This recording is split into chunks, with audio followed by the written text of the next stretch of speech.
Hello and welcome to Written Words and another lesson in our regional English series, which this time explores Scotland. Scotland has some of the most beautiful scenery in the British Isles.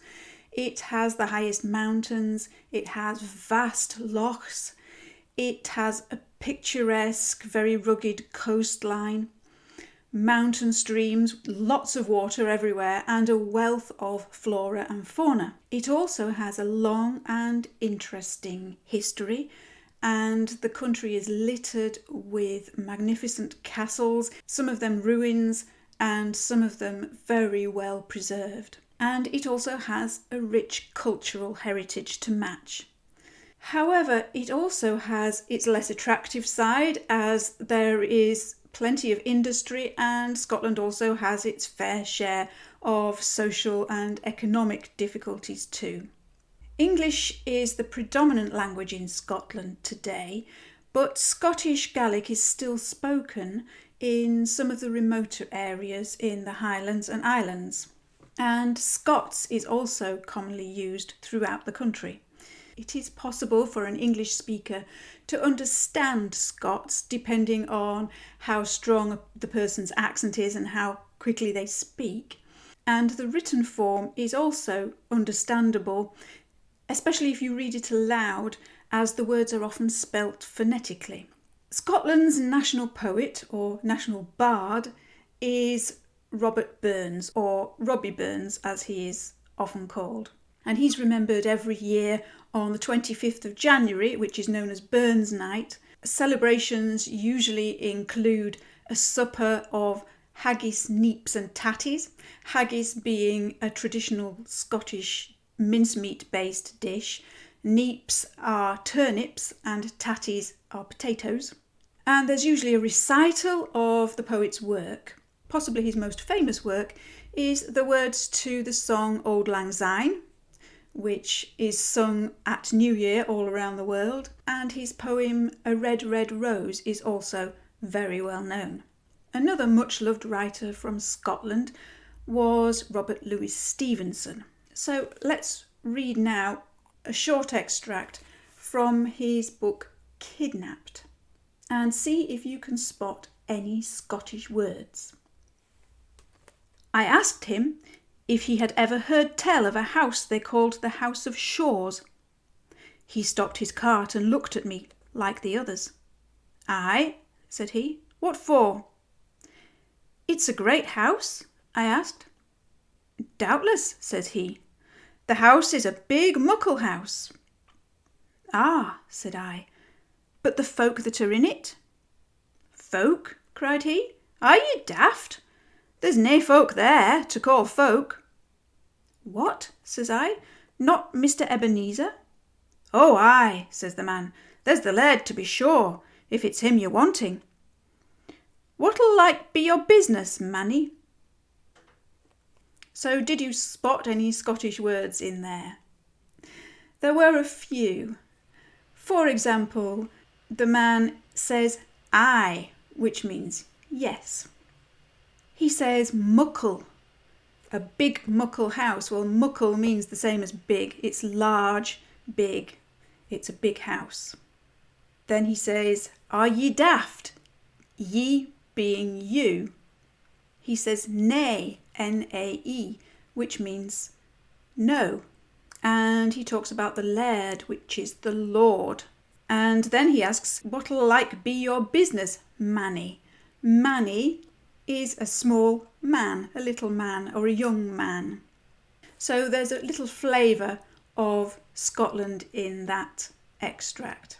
Scotland's literary scene is still thriving today, of course, as the many facets of the country continue to inspire artists, authors, and so on. Shuggie, Bain by Douglas Stuart is a gritty tragedy which explores life in Glasgow in the 1980s. It's a story about the sordidness of poverty, alcoholism and abuse. So it's very bleak and It contains a lot of strong language, but somehow it still manages to be beautiful. So if you read this, you will need to keep some tissues handy too. If a linguistic challenge is your cup of tea, then you might like to try Buddha Da by Donovan. Again, it's a family story set in Glasgow in modern times, but it's written entirely in Scots. So I would recommend that you read it slowly and aloud in your best Scottish accent if you possibly can. And that will help you to enjoy the story to its fullest. So let's now have a look at the words of a traditional Scottish song, which contains a lot of Scottish vocabulary. The song is Loch Lomond, which is about the loch called Loch Lomond in Scotland and the beautiful scenery around it. The first verse begins, "By yon bonny banks and by yon bonny braes." Yon is from the word yonder, meaning over there. And bonny is a word meaning pretty or beautiful. So the scene is set by the beautiful banks of Loch Lomond and yon bonny braes. The bray being the hillside, because the loch is surrounded by mountains. Where the sun shines bright on Loch Lomond, where me and my true love were ever wont to gae. Gae means go. On the bonny, bonny banks of Loch Lomond. Oh, ye'll take the high road and I'll take the low road. Ye means you, and tak is take, just with the e missing. And I'll be in Scotland afore ye. Afore is before. But me and my true love will never meet again on the bonny, bonny banks of Loch Lomond. 'Twas there that we parted in yon shady glen. A glen is a valley. On the steep, steep side of Ben Lomond. Not Loch Lomond this time, but Ben Lomond. Ben means mountain, and you may have heard of Ben Nevis, which is the highest mountain in Scotland and in Britain. Where in soft purple hue the Highland hills we view. The hills are in purple hue, they're a purple colour. But why are they purple? The purple is probably referring to the heather, a low-growing plant which flowers purple in the summer and covers the hills with purple. And the moon coming out in the gloaming. This gives us an indication of the time of day. The moon is coming out and it's the gloaming. The gloaming is dusk or twilight. The wee birdies sing and the wildflowers spring. So the wee birdies are the small birds, the little birds are singing. And in sunshine the waters are sleeping. But the broken heart, it kens nae second spring again. Ken means to know. Nay, not. So it doesn't know a second spring, this heart. It's feeling sad, it's broken. Though the waeful may cease frae their grieving. The waeful are the woeful, people who are full of woe and sad. They may cease, stop frae, from their grieving. So the scenery is so beautiful, it will comfort anybody who is grieving and sad, which the writer of this song is, having been parted from their true love. And now for our language focus. Let's explore some more Scottish words. I apologise in advance to anybody Scottish who may be watching for my terrible pronunciation. However, on the worksheet that goes with this lesson, there are some links to videos and recordings of much better Scottish voices than mine. Some Scottish words and expressions do have an overlap with words and expressions used in the north of England, in Northumbria especially, but also as far down as Yorkshire. So being from Yorkshire myself, one or two of these words do look a little familiar. Also, there are links in history between the cultures of Scotland and Ireland. So there are one or two words that also overlap with Irish culture. In written form, many Scottish words appear different at first, but when spoken aloud in a Scottish accent, their meaning can become clearer. For example, te means two.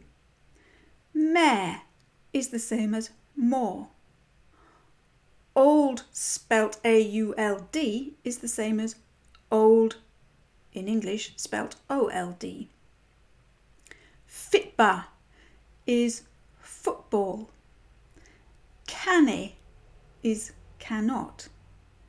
Didne is did not.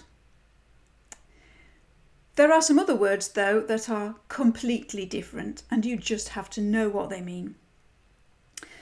So a few common ones include weans, which are children, aye, which is yes, a piece is a sandwich, we is small, fray is from, ken, which we've seen in the song, is to know. And now to our writing prompt. For this writing prompt, you are going to transport yourself to Scotland, unless of course you're already there. After many hours of walking in the hills near Loch Lomond, you sit down to rest beneath the trees in a shady glen on the steep side of Ben Lomond.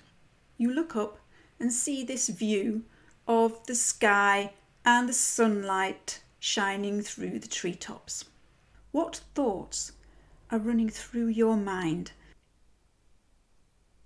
As I've already mentioned, the worksheet contains some links to some more authentic Scottish voices than mine, as well as all the other items we've discussed in this lesson. Of course, if you ever have the opportunity to visit Scotland and see it for yourself and talk to the people there, I'm sure you won't be disappointed.